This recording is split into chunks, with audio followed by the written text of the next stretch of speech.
And then when Barry gets excited, his collapsed trachea starts acting up and he makes these like weird noises until he sounds like he's regurgitating and then he's okay.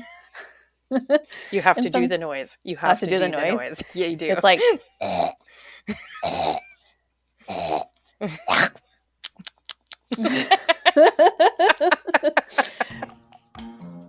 doom, doo doom, doom, doom. Doom, boom. Let's snoots, snoots, boom. Let's snoots. Welcome to Let's Boop Snoots. Welcome. My name is Vero. And I'm Heidi, or Haidushka, as some like to call me. And we've got some stories for you. We've got some stories and some discussions. I'm a bad dog owner this week. I'm a tired dog owner this week. Yes, Vera was dog sitting and I was taking my dog. My dog had new experiences and I didn't prepare as well as I should have. I am Yes. rethinking getting a second dog. Okay, tell me about your weekend. So this weekend, it was Easter weekend. So on Thursday evening, Miss Mochi and Big Bear, who's like a little 13-year-old Pomeranian, were dropped off for the weekend. And they left last night.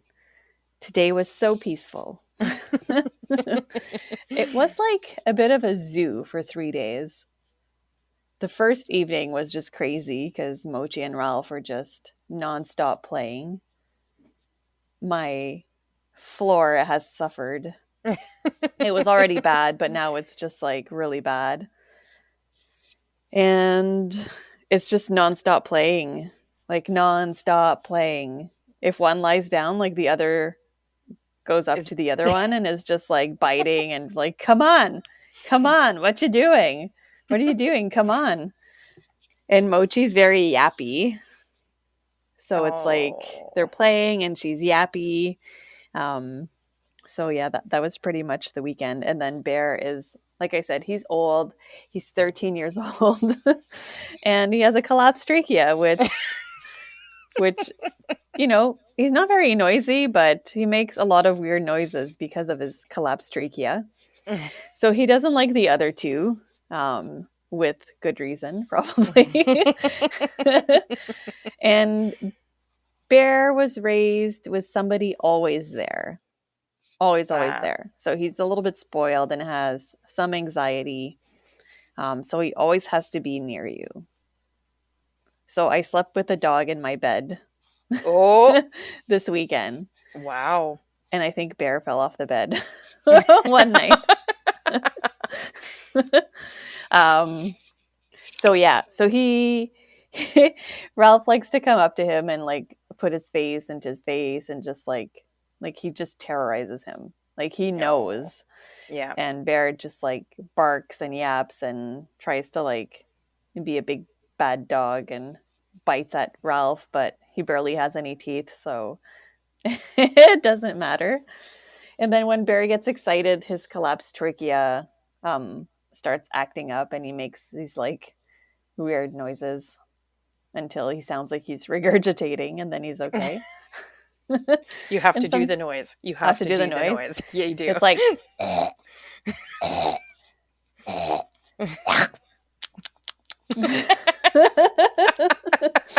poor Bear. It's like a little old man hack. Yeah, poor Bear. Yeah. And then poor it's bear like, skis. come on, you can do it. So yeah, and he has medication that he takes. And I was reading the medication and it's hydrocodone and I'm like, I've taken that before. So it's just really to suppress the cough. Oh, okay. How did he get a collapsed trachea? I don't know. Oh. I think it's common enough. Yeah? Yeah. Is it from being old and barking too much or what? He's not a big barker. I'm going to look it up. So maybe just old age. Yeah, maybe. But he's super cute. And yeah, he's just very needy, but in a different way than the other two. So has Ralph been sleeping ever since they've gone home? Yeah, he's been more quiet. Yeah. So that's been nice. I know last night I was like to my boyfriend, I'm like, do you hear that? He's like, what? I'm like, it's quiet. And then the other two, Mochi also eats raw food, but not as food motivated as Ralph. So we were feeding them at the same time, and Mochi's kind of like picky as to like when she eats. She's not as hungry, so she'll just eat if she wants. If she's not hungry, she won't touch her food. But we discovered that if Ralph is eating, she wants to do the same. So we were pretty much just feeding them at the same time. But Ralph was like, just like like into his bowl, and then he turned around and like go to Mochi's bowl and then come back to his. So we had to be in between to make sure Ralph just stayed in his own bowl. It's really funny how their behavior changes when there's another dog eating at the same Yeah. time. Yeah. Yeah. Yeah. It's like can I eat this one and that one? I know. What if And I then they eat a little bit of this one and like go to the other one? But if I finish this one, maybe I'll get to the other one. It's just like, oh my God. Oh my Yes. goodness. And getting up in the morning. Well, I did not get up in the morning, but it's like letting Ralph out first and then getting Mochi and then letting Mochi out without Ralph. And Mochi is all white and fluffy. And she was not all white and fluffy when she left last night. Because of the springtime and the mud and everything Yeah. and them running around with each other. Yeah. And just biting at each other. Like her fur was just all like gross and Oh yeah. like the drool. Yeah. Drool hair. Yes, the drool hair. The drool hair. Yes. Yeah. Oh my So, God. I mean, it was fun for them. It was fun. It's a lot. 3 dogs. Yes. Especially like the mix that you got there. Like sometimes it's like it like works really well and sometimes it doesn't.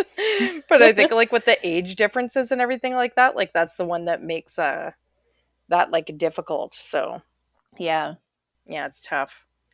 And then we have this baby gate that prevents Ralph from going into the kitchen. And so Mochi's crate was in our closet. So Hmm. we would have to bring Mochi over the gate at night. And on the second night, I grabbed Mochi and she's growling. Oh. Yeah. So I quickly like put her back down and I was like, what's going on? So she did it a couple of times. And at some point she went, meow. I was like, oh. I'm Oh, like, did I hurt Mochi. her the first time I picked her up? Or maybe. I Does don't think she so. does she normally get picked up by her owners? I don't think so. That's Okay. probably it. Yeah, But it could be it. yeah, I guess Ralph's just like a big potato. So, I thought you were going to say that she taught him to jump the gate, and I was like, no! but she did jump the gate a couple of times, and I was like, okay, Ralph cannot see this. I know, I know. I was like, What uh-oh. else did she do that I was like, she cannot teach Ralph that? Oh, I think she was barking at some birds outside, and I was just like, Oh, okay, nope, nope, nope, nope. nope, nope, nope. Nope, nope, nope. Oh my goodness. So here we are, dog podcasting all the time, telling you guys all the do's and the don'ts. And I'm guilty of some major don'ts this weekend. We do the Um, don'ts. we do the don'ts. Everybody does that. We're not perfect for crying out loud.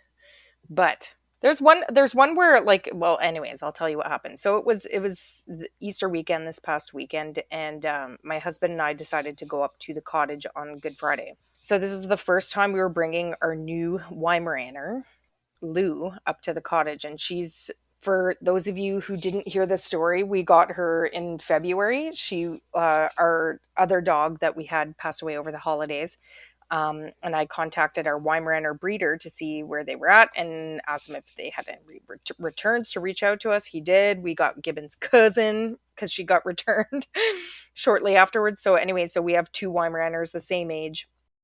One that we had from a pup, but Lou came to us at the end of February, and we have our suspicions based on her behavior of what her life may have been like before us, but I don't think it had much exercise, which is why she got returned to the breeder. So she was overweight when we first got her, but that's been like handled now. She's looking like a good weight. We take her and we walk, like take her. She gets walked for sure every day and run like every day because I have a retired father who likes to come and walk the dogs. Lucky me. She's really scored the jackpot here with this family. But anyways, she was completely untrained. Like I even tried speaking to her in French because she came from a French family, but she did not know any commands. There was no rules to anything. You've heard the stories over the past weeks of her steal. She's a counter surfer, big time. So this has like been a Without any major, shame.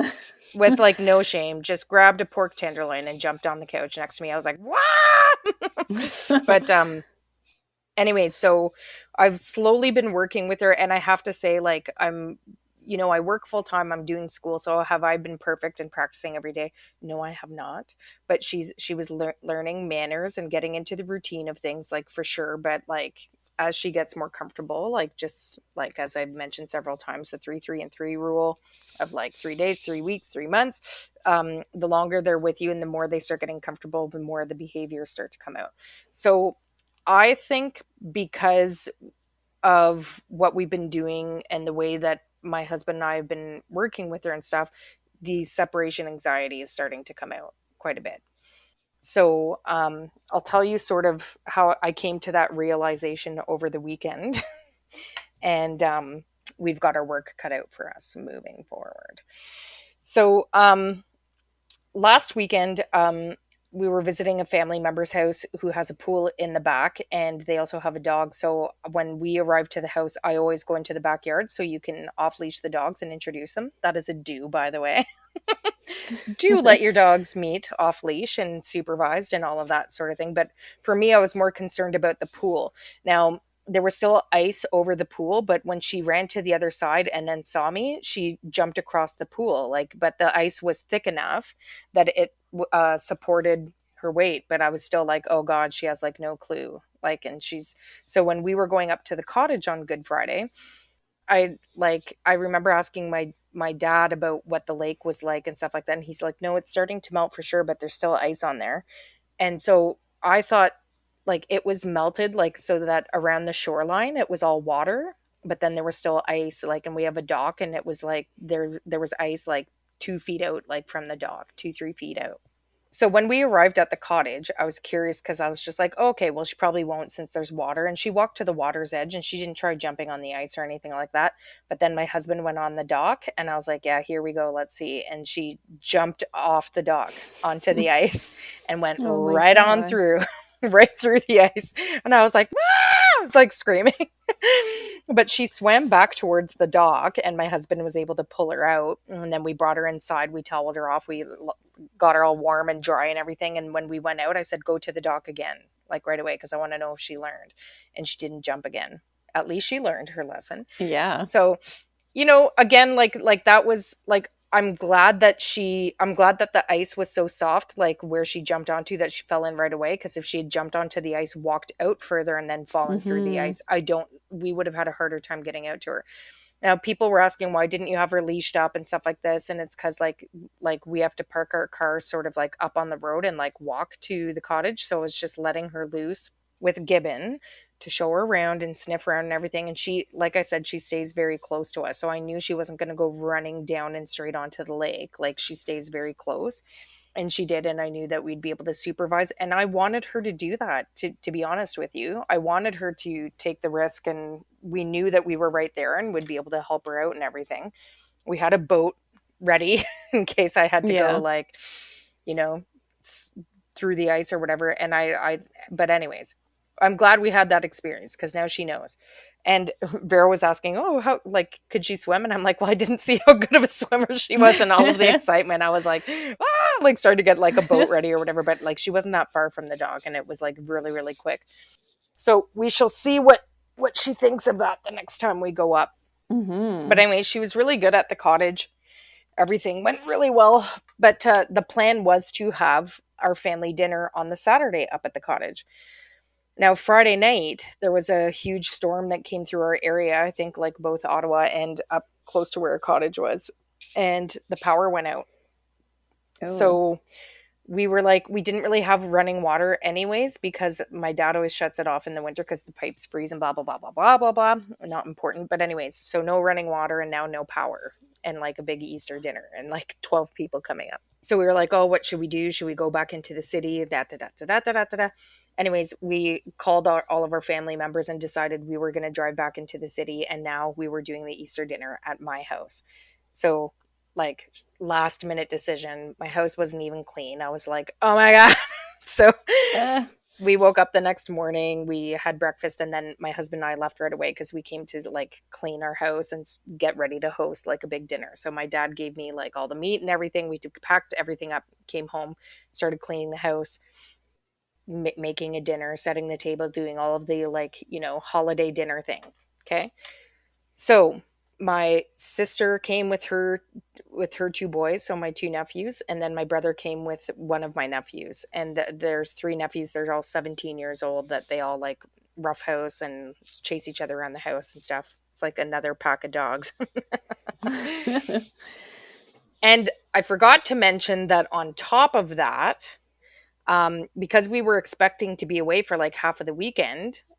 We have another friend that lives with us. Like we have a separate area, like in our basement with a bedroom and everything like that. And another mutual friend of ours asked us to dog sit for him over the weekend. So we had a third dog in the house. It's an Ooh. Australian healer named Hopper.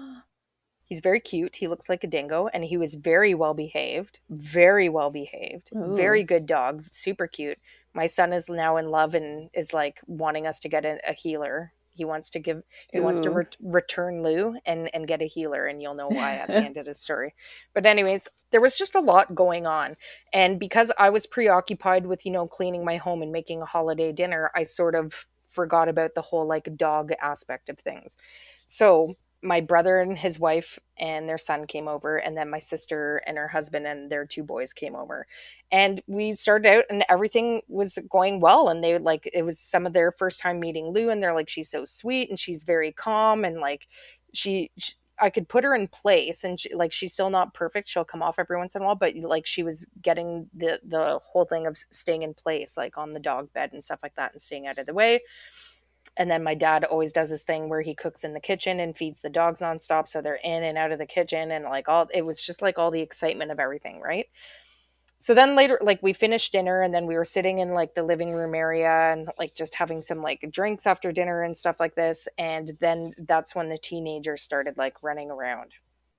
So they chase each other up the stairs, down the stairs, running back and forth. They had like blankets on them and Nerf guns making super loud noises. Like some of them were wearing like hats and like costumes and stuff like this. So it was just like again like a lot more activity. So I guess at one point, and my son didn't tell me when it happened. He told me the day after. But when they were running into the basement, Lou lunged out and bit him, like nipped at him, like Ugh. in the side. So bit him on the side of his leg, and so he's got like a bit of a bruise there or whatever. So he was telling us the next morning, he's like, oh, I don't like Lou and she's not working out and we need to give her back. And I was like, what? And he's like, she bit me. I was like, she bit you? I'm like, when? And then he told me, and I'm like, so what were you like? I was trying to get like the whole situation. Then I was just like, oh my God. Like, and I was kind of like super upset by him telling me this because I can't have a dog that's biting kids because we have kids around, right?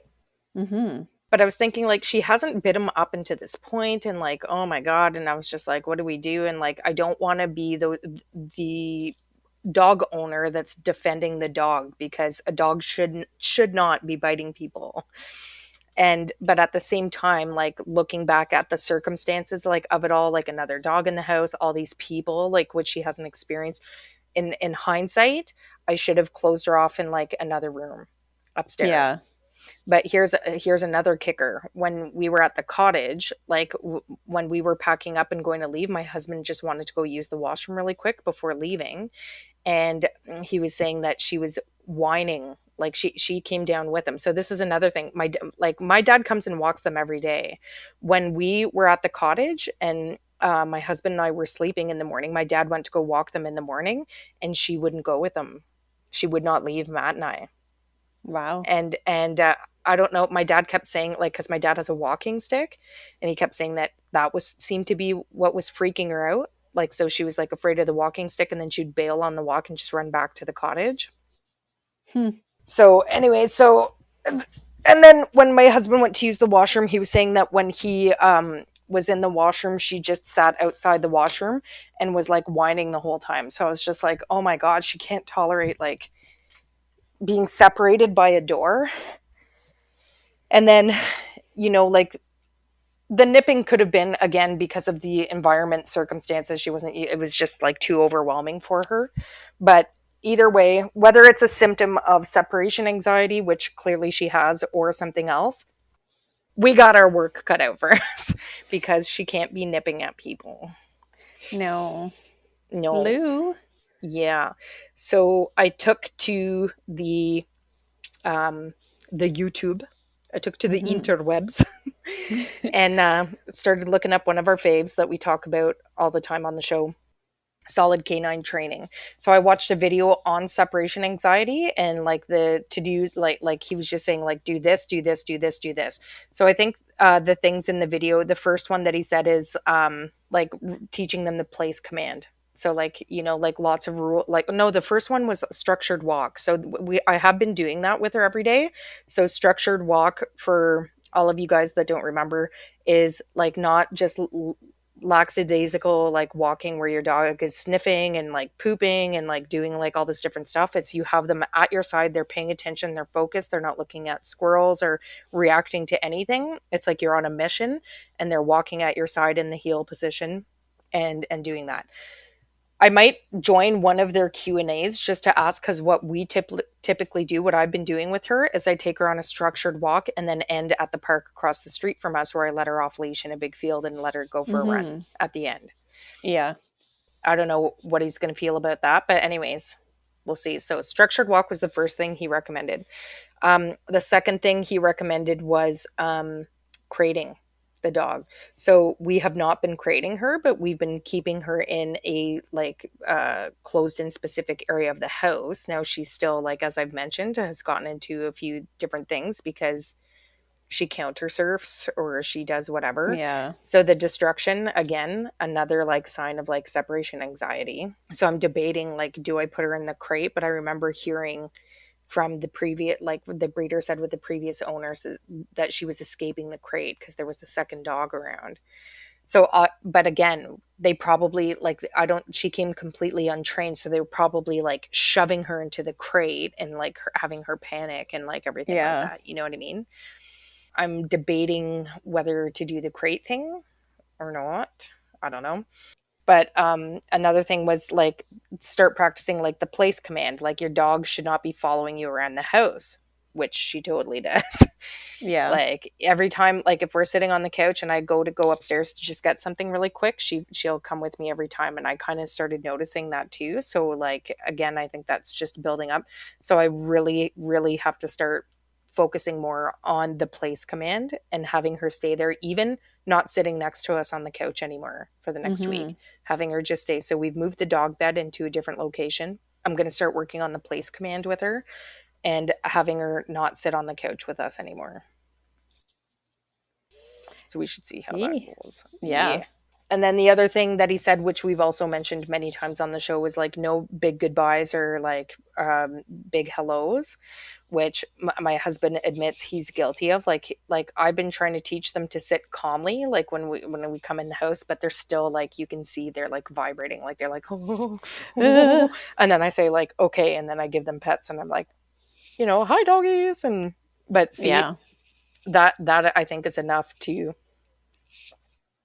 build like all the anxiety and the tension around it, like everything. So What about like just giving pets when she's lying down and calm? yeah, that too. Yeah. So it said no, like that's another thing. Jeff Bellman from Solid Canine Training said is like you can't overpraise them with food, like physical touch or like any of that. So I think he's I'm not saying like never do it. It's just you need to rein that back like big time. And then he talked about like treadmill running, which I'm not going to do because first of all, I don't have a treadmill and I'm just not going to. But it talks about the exercise. I think they get enough exercise with like the walks that they get, like Mm-hmm. going out like at least twice a day for like a good walk and like a nice run where they run it off. And so we're gonna just tighten up on some of the rules and see how it goes. I'm still debating about whether to do the crate or not. Je ne sais pas. Yeah, it's tough. I know because and it's not even about feeling bad about. I think what I might do is start crate training her for just for the hell of it, but maybe not crating her throughout the day, but maybe crating her for like when I Meals? go upstairs to, yeah, exactly, take a shower or during dinner time or any of that kind Mm-hmm. of stuff. So and the other thing was like I made my whole family watch this video. And so I think what I'm going to do is like starting tomorrow is at the dinner table, I'm going to put her in place, make sure she stays there, and talk to my family about, okay, these are the new rules moving forward. Yeah. There needs to be more boundaries and Yes. rules. I think we need more boundaries and rules with Ralph. Yeah. Yeah. Although he's not anxious, he's just like always um High energy. yeah, high energy. Like he doesn't stop. Like we'll take him to the park for half an hour, Yeah. just throw the ball for half an hour, and then at some point he just lies down and then we're like, "Okay, we're good." Yeah. And then we come home and he's like, "Window, kitchen, like the baby gate. Window, kitchen. Go around the table. Baby gate, window." Yeah. It's just like, "Oh my god." So it's funny that you say this, and again, like it like it can be a symptom of many different things. And like he, like in the video that I was, the YouTube video that I was watching, Jeff Gellman was just saying that like your house is not Wally World, and it should not be an exciting place. And that like if they're zooming and jumping from the couch to here and going to the window and here and barking at some dogs and then to the door and then like he's like, then you need to do the place command or crate Hmm. them or whatever until they learn that like the house should be a calm place. And Yeah. and it's weird because my dogs aren't like, they're calm when they're at home, like they're calm, like they come in, they sleep on the couch, like they're excited when we get home, but once we come in and sit down, they come and like they lay down on the couch right next to us. It's going to be interesting, like it's going to, Lou's going to have a hard time not getting on the couch with us because again, I think it's like they're like, this is like our dog bed that you guys come and hang out with us in. So it's going to be interesting, but to see what happens. But it will be good. Like I think what I might do is spend the first couple of days within the evening, her not coming up on the couch at all, and then only when I invite her Yeah. after that. I think that's where we have to go with it. So Oh, it's your not, it's, homework is couch, and I have to work on place this week. and you have to work on place. I have to do Hmm. place and no couch and all those things too. And then He teaching my knows where family. place is. Yeah. It's just to stay on. So Yeah. it's going to be a lot of getting up and bringing back and And this is the thing too, like what she said at the end of the video, where he's just like, dog training is not like a set of tricks that you pull out every once in a while. He's like, it's a 24/7, 365 like hmm. responsibility to keep them in those boundaries so you don't run into problems. And I think that's what happens with like most of the public. Like it's easy for someone like Jeff Gellman or somebody who is a dog trainer because it's literally like their job. And I'm sure, like I said, none of us are perfect. And you get into a comfort zone where you let things slide, or you're just too tired, or you've had like a super busy week and you're stressed out and you cuddle them a bit too much. And then like bad habits start to slide back in again. But it's like realizing it, like reflecting on it, and then, okay, what do we need to do? Sort of Hmm. like you and I are doing right now. Yeah. So like, and it, unfortunately for us, it took a bite. Like she didn't break the skin like on my son or anything like that, but still, like you can't have a dog that's like harming people, and I don't want her reactive like that.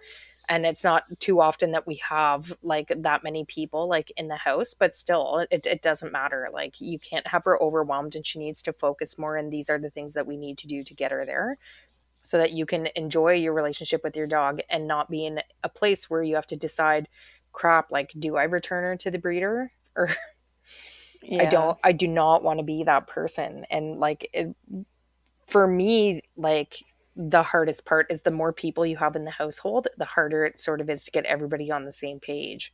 So, Hmm. Oh, for sure. I mean, we're just two, and sometimes it's hard. We're like, okay, no more cuddling. yeah, I And know.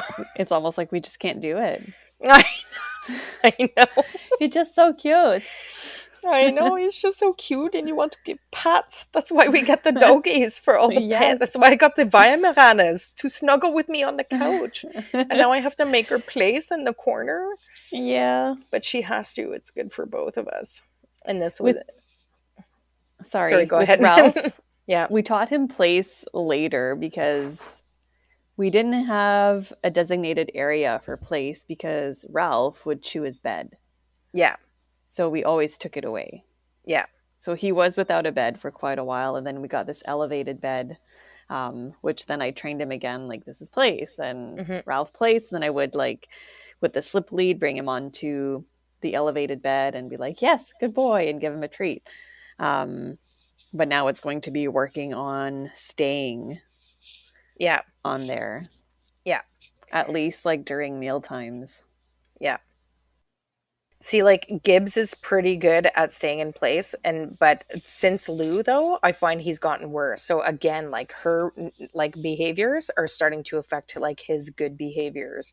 So you Mm-hmm. get into the struggle. So like we'll have to bring two dog beds into the room, and both of them are going to have to stay on place, Yeah. and both of them are going to hate it.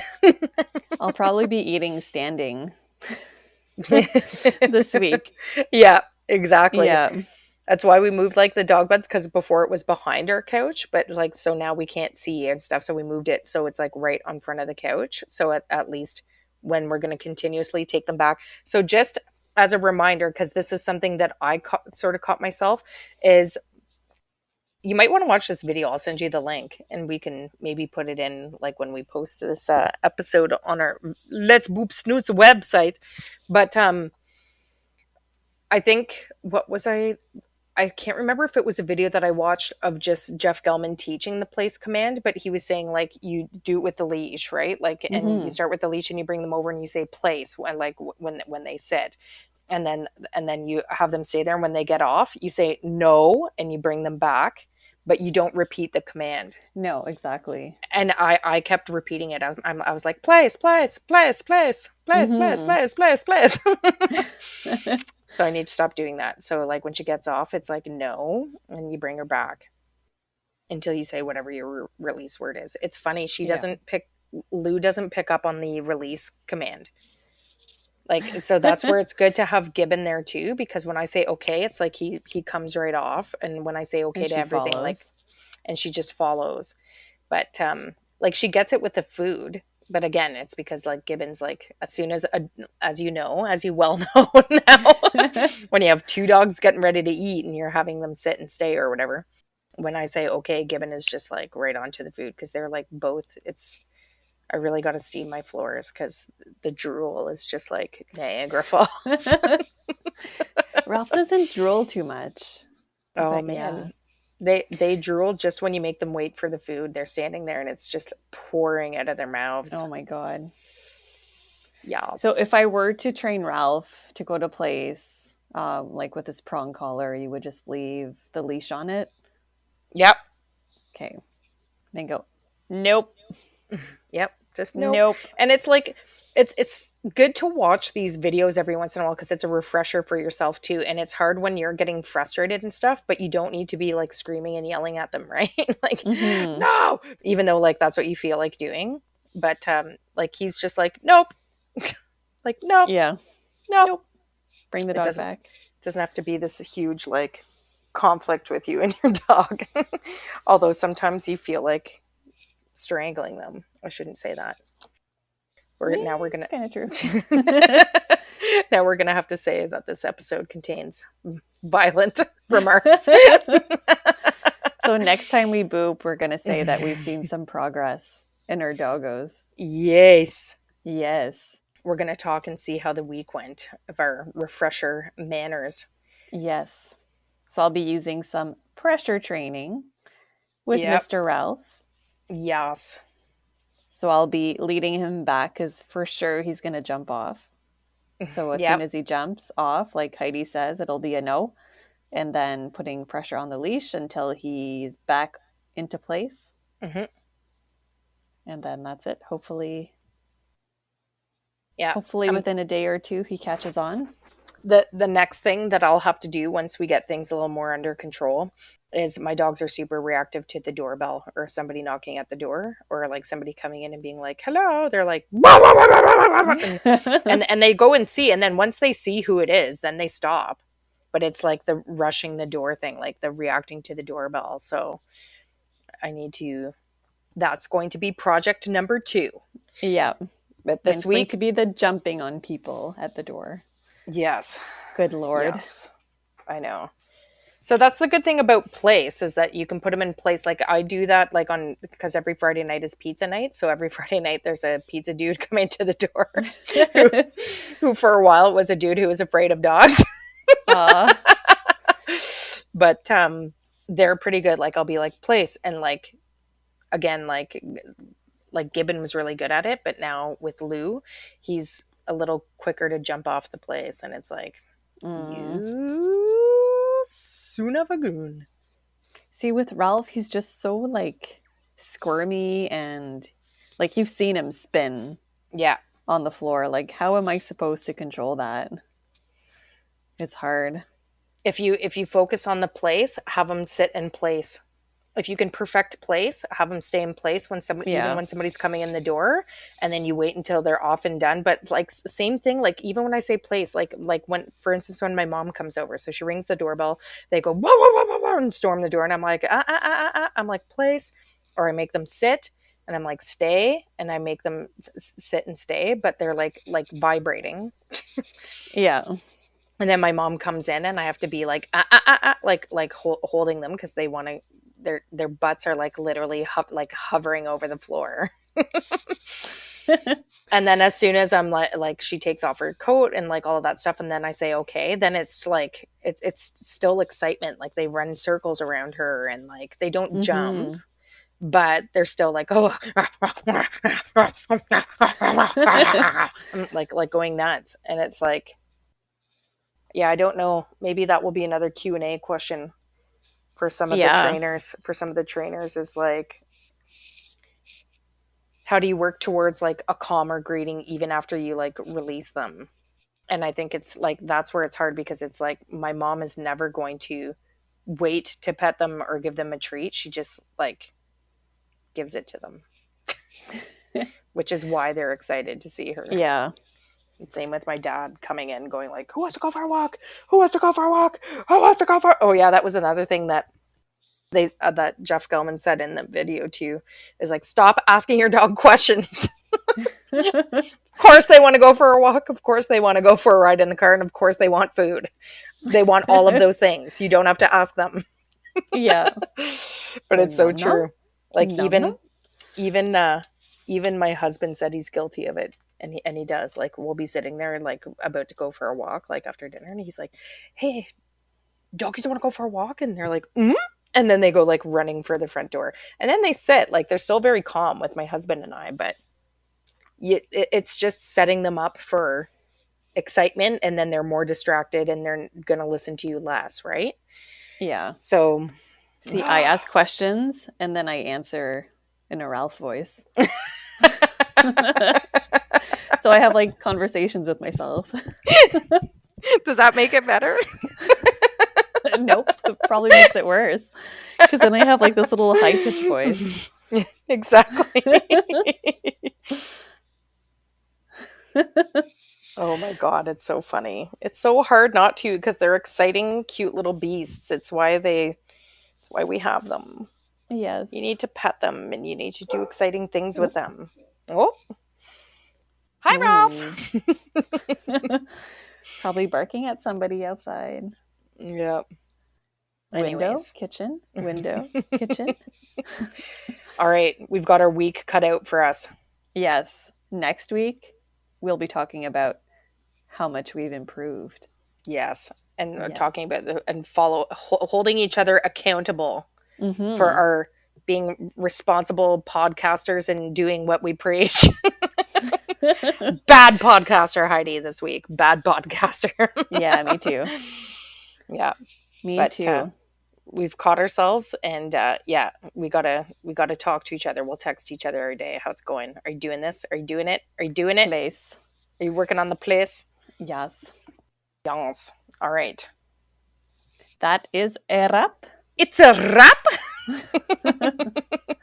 Tune in next week on improved Vero and Heidi and Ralph and Lou and Gibbon on Let's Boop Snoots. See ya. Boop boop.